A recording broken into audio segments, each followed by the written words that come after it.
Hey guys, welcome back to my Spurs MyGM. So we're going to be playing some of our old rivalries from back in the day. The Phoenix Suns and the Los Angeles Lakers. Wasn't going to say Clippers there, but let's simulate past the contract extension. And we're going to be playing the next two games. See how things go without Kawhi still. So, Assistant GM is asking us if we want to re-sign anybody, but we're good. That's kind of bad, though. Look at that. 2 losses in a row. Let's end that losing streak right here. And going up against the old school rival in the Phoenix Suns. Now we are tipping off. It looks like the Phoenix Suns, as we lose a tip, collected our garbage player in Andrew Bynum. We traded him to Sack, a 1-year contract. He must have signed a big contract to stay in Phoenix now. But it looks like he's actually playing basketball in this MyGM and isn't having problems with his knees like he's always is. Suns have a nice good core starting lineup. I don't know what happened to Joe Green or the Morris brothers, but Rodney Hood is starting in their place along with Elton Brand. Elton Brand posting up Sullinger, trying to teach the youngin some lessons, I see. Okay, Elton Brand. Just keep getting them checks. Keep getting them checks. Oh, ooh, okay. This first quarter hasn't been so great for us. We're almost down by 10. We gotta get it. We gotta get up a shot right here. Just jack one up, TP, and there we go. Okay, we end the first quarter on a good note. You have a whole new starting five waiting to come out, and let's hope our bench can keep it alive. Ooh, look at that beautiful pass by Corey Joseph. He just finds a 7'5" Tavares wide open. Every time I remember watching the Spurs and the Suns play in the playoffs when I was little, I always remember Steve Nash bloody. Every single game, bloody. Like the Spurs grounded and pounded Steve Nash. One time he had a broken nose. The other time he had like something wrong with his, like, bleeding from his eyebrow. That's why I remember the Phoenix and Spurs rivalry so much. So that's why I decided, you know, I don't think I've played. Ooh, that was an ugly free throw. I don't think I've played the Suns as the Spurs. Why not re-spark that rivalry? The Suns aren't what they used to, but they're getting some power back in the West. Oh, Diao with that nice reach in to Sully. And we're going in.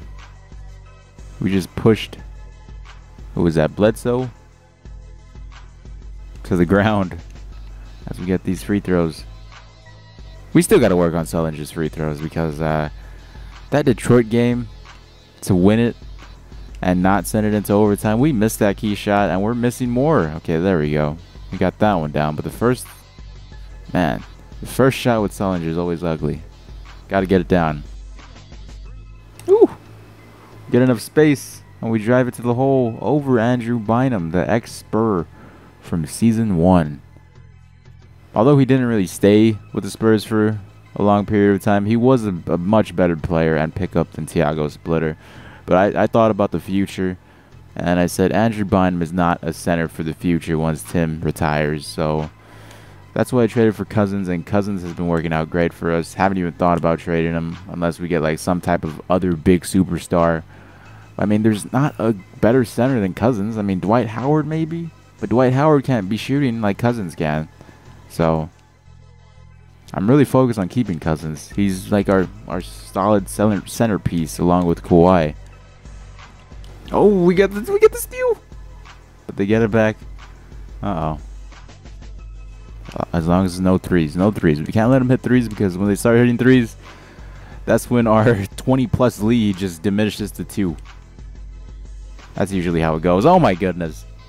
How are they deflecting the ball that much? That was just sloppy passing. And sloppy passing by them, too. Ooh. Ish Smith.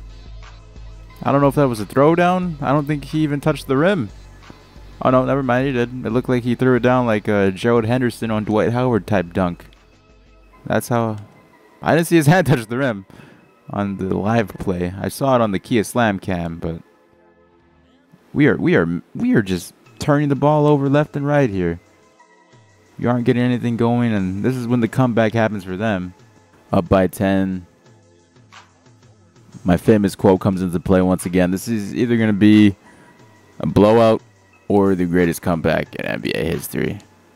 That applies to a lot of things in NBA, at least. Like, look at the score. 10 points. It's either going to be a blowout or the greatest comeback in NBA history.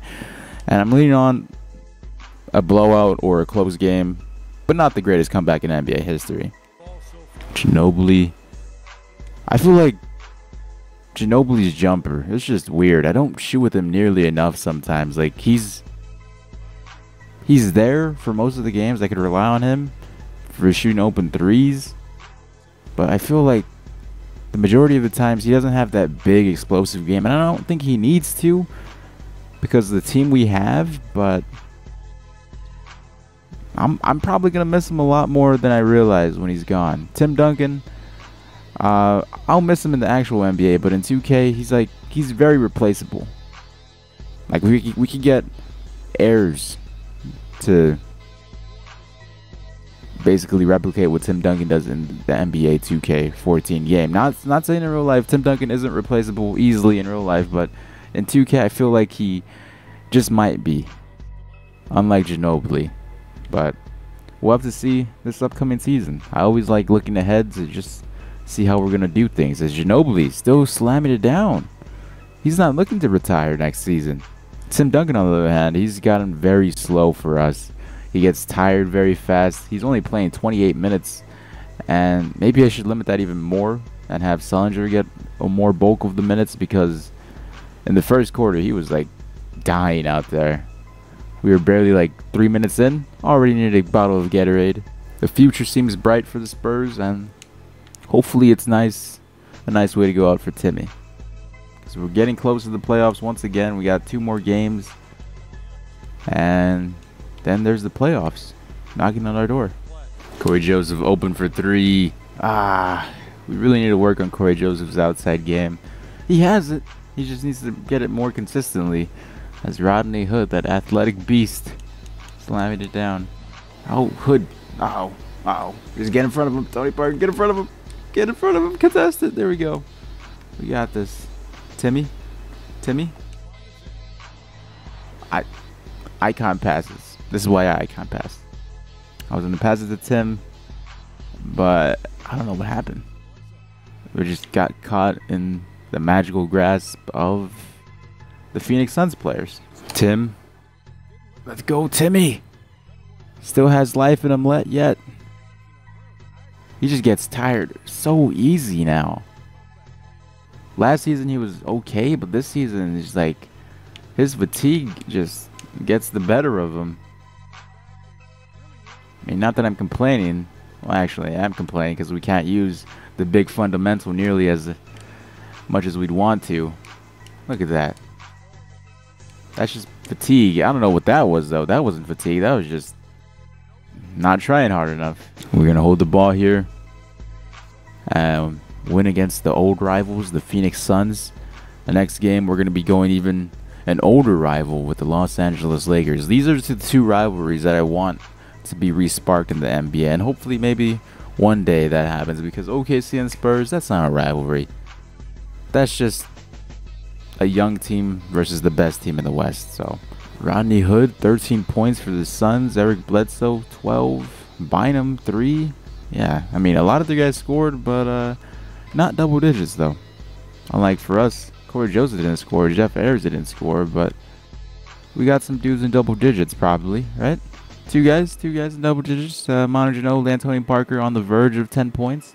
Tony Parker, though, 10 assists. Tony Parker's a walking double-double, basically.